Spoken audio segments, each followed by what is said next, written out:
5 News This Morning starts now.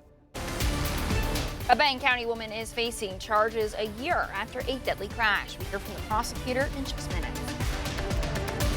And looking forward to this weekend. Saturday looking like a gorgeous day. Sunday it's going to be chilly. You can see those highs dropping almost 30 degrees. It is going to be a windy and chilly end of the weekend. We'll talk more about the little brief cold plunge coming up.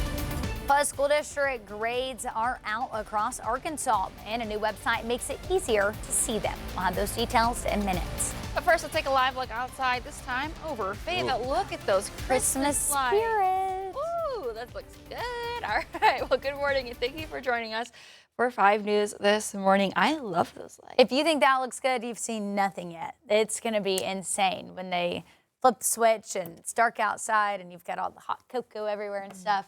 Christmas is magical, I feel like, in Northwest Arkansas and the River Valley. Yeah, I don't know how I'm supposed to follow that up. There was that shot, and now I have to talk about the weather, which I guess it is going to be pretty nice today, so people will like that. And for the first half of the weekend, feeling pretty nice. It's good to put the lights up. Yeah, exactly. Good weather for that. We won't talk about the Sunday until a little bit, but we'll show you what's going on right now across the region. You can see those temperatures. Again, it's pretty mild this morning, 50s and a few low 60s in the northeast corner of Northwest Arkansas and the southern half of the River Valley, especially towards the Washitas. We're in the low 60s there. So with that cloud cover for a lot of the last night and this morning, as well as a little bit of a south wind, that kept things warm overnight. And compared to this time yesterday, it's a lot warmer, especially on the northern and kind of eastern, kind of this, we'll say this little quadrant right here, eastern and southern portions of the area, anywhere from about 5 to 13 degrees warmer. Not as bad in the River Valley, the western half of the River Valley, I should say. But that cloud cover is already starting to kind of peel off a little bit. There is still some cloud cover hanging around, especially off to the back. But once this main line moves through, that'll be the bulk of it, and then we'll see a lot of sunshine into the afternoon. So as kiddos are still heading up to the bus stop, we'll be in the 50s with mostly cloudy skies, mild conditions becoming sunny by recess. Then heading home, we'll see plenty of sunshine, nice conditions, and warm in the 70s. But as I mentioned, by Sunday, it's going to feel like a little taste of winter for us. We'll talk more about that here coming up in your full forecast. For now, take a live look at traffic for you on this Friday morning. Take a live look along I-49 at Wagon Wheel Road. You can start to see a little bit of that clearing off in the distance in the top right-hand corner of your screen. We'll see more clearing throughout the morning hours. We'll have a full forecast for you coming up in about 15 minutes. Emily and Tiffany. All right, thanks for that, Danny. Well, right now we are taking a live look at the Flight Aware map showing flights around the country. Starting today, airlines around the U.S.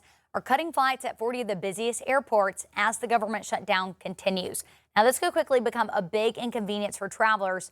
You can see right here nationwide so far this morning, there have been 81 cancellations and we're up to 83 delays. It's only 6:30 in the morning, so this is bound to get a lot worse as the day goes on.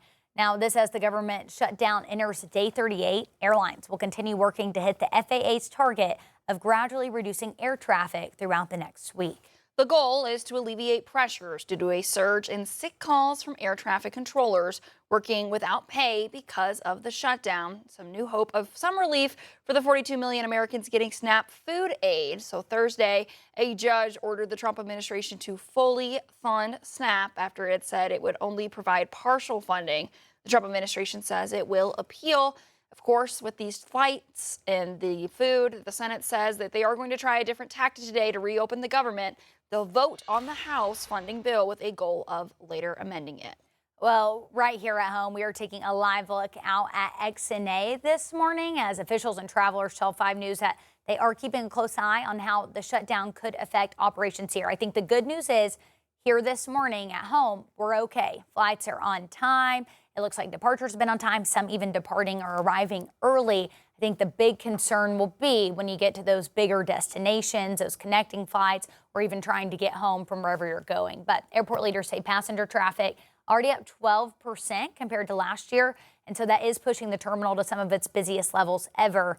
And so, if this does continue, they keep cutting more flights, it goes to more airports. This could potentially become a problem. But right now, XNA operating completely normal, but travelers do say they are concerned that it could soon lead to more disruptions. I hate it for those who are impacted or affected by that cut, and that will obviously affect their travel plans as we near the holiday season as well. So hopefully the government will get their act together and all come to a solution and get it resolved, get these people back to work. XNA officials say that they are staying in contact with the FAA and monitoring any potential changes to flight schedules. In new this morning, AAA is sharing tips to adjust to the delays and uncertainty. They advise to be patient and flexible and to know flyers' rights. If your flight is canceled and the airline offers you an alternative flight, but that may not work with your schedule, or you ultimately choose not to take that flight, you are entitled to a refund from the airline, even if you bought a non-refundable ticket. Airline policies can vary case by case when it comes to long delays, so he also suggests taking an Uber or taxi to the airport if you're planning to fly, so you don't have to worry about your personal vehicle if your travel plans were to get changed. But we are hearing from the Benton County prosecutor about a woman who is now facing negligent homicide charges. Yeah, it comes nearly a year after a deadly head-on crash in Centerton. Police say Karen Hart, 67, was arrested on charges including negligent homicide and driving while intoxicated.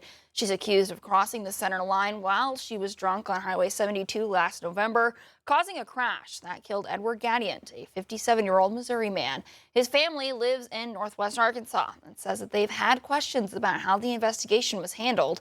Benton County prosecutor Brian Sexton says this family deserves justice. The one thing that we want to do as a goal is make sure that we've built up our case as best we can, because the important thing is to ensure that we can provide a strong case to a Benton County jury so they can provide justice for this family. Gadiant's family tells 5 News Edward was a dedicated husband, father, and friend to many. Hart's next arraignment is set for December 8th. Well, Fort Smith police are looking for a man that they say tried to rob a convenience store off of Zero Street.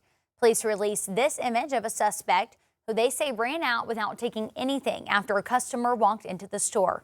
If you have any information, you're asked to contact the Fort Smith Police Department or call 911. Well, report cards went out this week, not for your kids, but these grades are for the school districts themselves. Carter Threets explains how they work and which administrators may soon be on the hot seat if they don't get those grades up.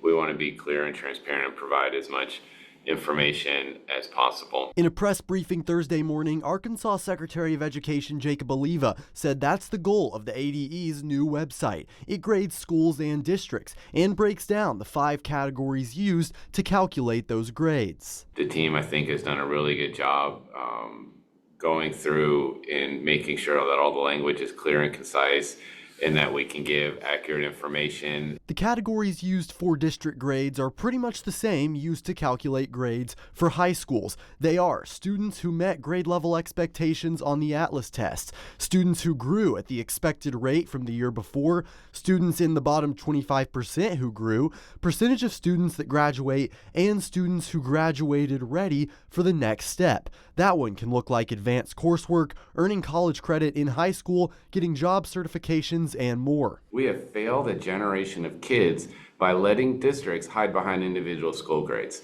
So that's no longer acceptable. There's a pretty even distribution across the middle. Most of the districts are going to be in that middle BC range.